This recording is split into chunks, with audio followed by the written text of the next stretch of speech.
এখন রাজ্যে কার সরকার? এখন হচ্ছে রাজ্যে জাতীয়তাবাদী ন্যাশনালিস্ট, আমাদের হিন্দুর সরকার, হিন্দুদের সরকার, আমাদের সরকার, আমাদের। আর সেই সরকারের আমলেও দেখুন ওই বারুইপুরের মতো জায়গায়, যেখানে হচ্ছে মা শিবানীর পীঠস্থান, সেই বারুইপুরে একটা স্কুলে ক্লাস 10-এর একটা ছাত্র, স্কুলটার নাম মাদারাট পপুলার একাডেমি, সেই স্কুলের এক ছাত্র জয় শ্রীরাম বলেছিল বলে তার সঙ্গে ওই স্কুলেরই মুসলমান ছেলেরা তার সঙ্গে কি করলো, পুরো ভিডিও দেখাতে পারবো না, কারণ মারধরের ভিডিও অংশটা যদি দেখাই তাহলে ইউটিউব আবার রাগ করবে।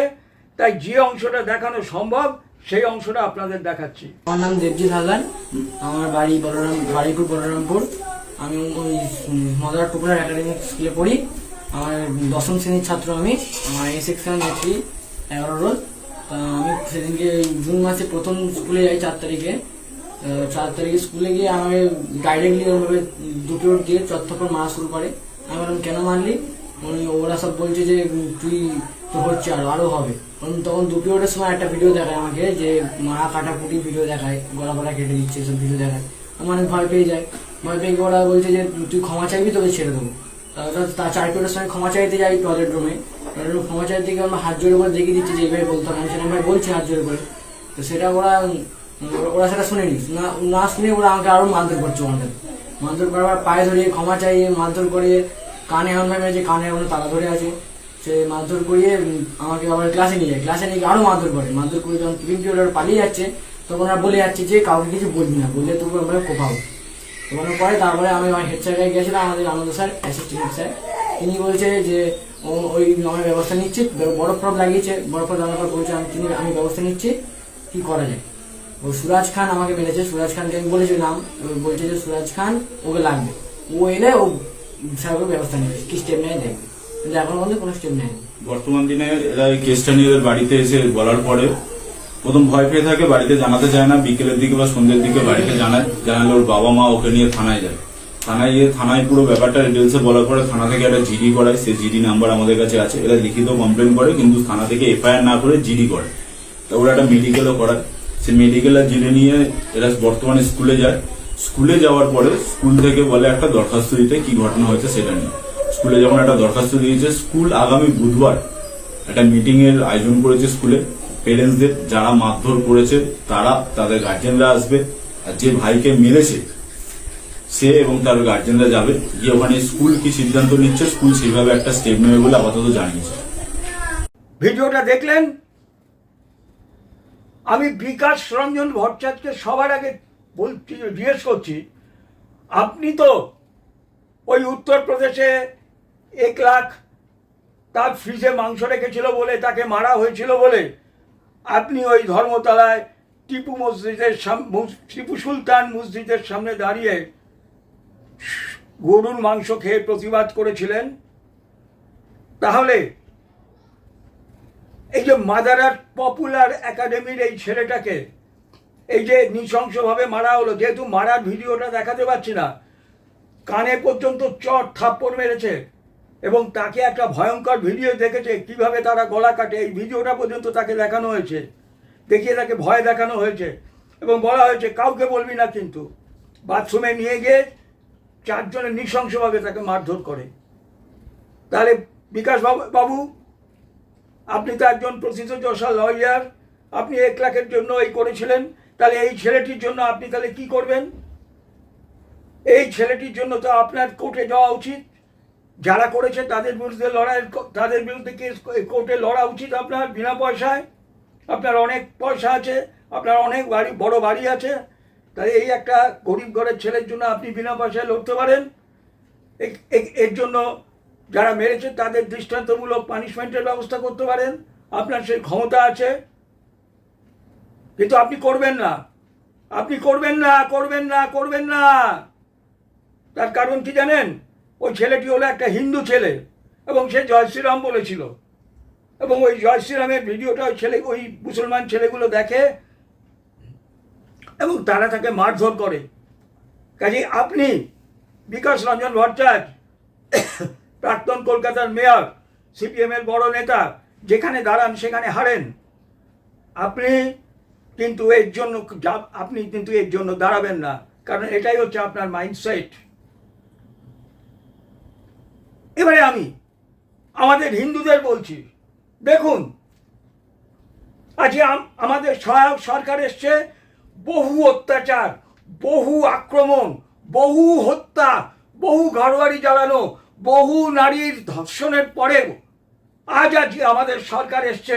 মমতা ব্যানার্জির মতো একটা জিহাদির সরকার আজকে সরে গেছে।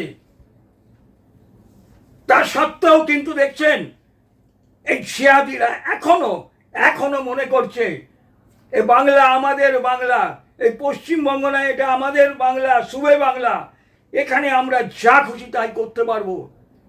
আর কোথায়? সেটা হলো বারুইপুরের শিবানী পীঠস্থানে, একটা যেটা বাঙালির একটা পীঠস্থান বলে পরিচিত, সেই পীঠস্থানে কেন হচ্ছে এটা? তার কারণ হচ্ছে, জানবেন, রাজনীতি দিয়ে সব কিছু হয় না। হিন্দু সংগঠনকে এমনভাবে মজবুত করতে হবে যে হিন্দু সংগঠনের ভয়ে এই জিহাদিরা আগামী দিনে আর এই ধরনের কোনো ঘটনা ঘটাতে পারবে না। আমরা জাতির কথা, তপন ঘোষের আদর্শে আমরা এই কাজটা করি। আমরা বিভিন্ন জায়গায় এই ধরনের হামলা হলে বা এই ধরনের কোনো অপকর্ম হলে আমরা চেষ্টা করি তার সঙ্গে নিজেদের একাত্ম করা। আমি আপনাদের বলছি, আসুন, জাতির কথায় আসুন, জাতির কথাকে শক্তিশালী করুন, এবং আগামী দিনে যারা এই ধরনের কোনো ঘটনা ঘটাবে তাদের এগেনস্টে আমরা যে ধরনের পানিশমেন্ট দেওয়া উচিত, যেটা সরকারের পক্ষে সম্ভব না, আইনত হয়তো অনেক কিছু সম্ভব নয়, সেটা আমরা করব। আসুন, জাতির কথাকে শক্তিশালী করুন। আমরা যেরকম আজকে বাংলার বুকে, জানবেন, এই হালাল মিট ভরে যাচ্ছে দোকানগুলোয়। বাংলা এমনকি হিন্দু বাঙালি তার দোকানে বেশি বিক্রি হবে বলে আজকে ওই স্যার বললি হালাল মিট লিখছে। আসুন, ভেঙে চুড়ে আমরা সেগুলোকে তছনছ করে দিই। তুই নাকি বাঙালি, তোর দোকানে হালাল মিট লিখছিস, তোর বাপ কেউ ছাড়বে না, জানবি? তুই পঙ্গু হবি, দেখবি তোর ছেলে মেয়ে যারা রয়েছে আগামী দিনে আকুলাঙ্গার হয়ে যাবে, জেনে রাখবি। যেরকমভাবে ওই মমতা ব্যানার্জি পুরীর যে জগন্নাথ ধামকে করে চ্যালেঞ্জ করে দীঘাতে জগন্নাথ ধাম তৈরি করেছিল, যেটা হিন্দু শাস্ত্র অনুযায়ী কোনোভাবেই করা যায় না। 4 ধাম আমাদের নির্দিষ্ট আছে, কিন্তু তিনি তাকে মানেননি। তিনি বলেছিলেন, কিসের কি? I am the king, I am the king, I am the queen, I am the queen. আমি যা করব সেটাই আইন, আমি যা বলবো সেটাই হবে। তাই উনি দীঘাতে জগন্নাথ ধাম করেছিলেন, আর সেই জগন্নাথ ধামের প্রত্যুত্তর তিনি পেয়েছেন। তাই হিন্দুদের বলছি, যারা ওই হালাল মিট দোকানে লিখছেন 2টো মুসলমান কিনবে, আপনার দোকানে বেশি বিক্রি হবে। আগামী দিনে কিন্তু আপনাদের এই দোকান কিন্তু আমরা যা করার আমরা করব, জেনে রাখুন। আজকে ওই স্কুলে আজকে অপরাধী পক্ষ এবং যাকে মেরেছে তার পরিবারও তারা মিট করবে। 2 পরিবারকে নিয়ে ওখানকার স্কুল কর্তৃপক্ষ বসবে। বজরং দল, যে বজরং দলকে আমি অত্যন্ত শ্রদ্ধা করি, সেই বজরং দল আজকে সেখানে গেছে। এবং সব থেকে বড় কথা, সাধারণ মানুষ স্বতঃস্ফূর্তভাবে এসছে। কোনো স্কুল কর্তৃপক্ষ যাতে কোনোভাবে অন্যায়ভাবে কোনো রকমের ওই মীমাংসা করে ছেড়ে দিতে না পারে।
হিন্দু যেখানে অত্যাচারিত হবে সমস্ত হিন্দু তার বিরুদ্ধে লড়াই চালিয়ে যেতে হবে, এটাই মনে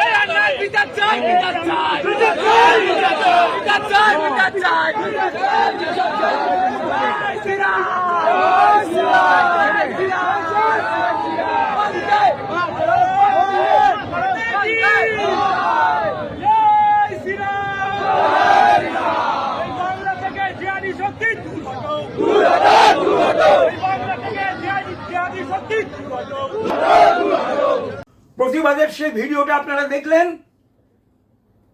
হ্যাঁ, এইভাবেই প্রতিবাদ করতে হবে। ওই যে কমিউনিস্টদের এক সময় একটা বিখ্যাত কথা ছিল, প্রতিবাদে প্রতিরোধে প্রতিশোধে কমরেড, গড়ে তোলো গড়ে তোলো গড়ে তোলো ব্যারিকেড। কমিউনিস্টরা খুব পপুলার একটা তাদের ছিল, আওয়াজ ছিল।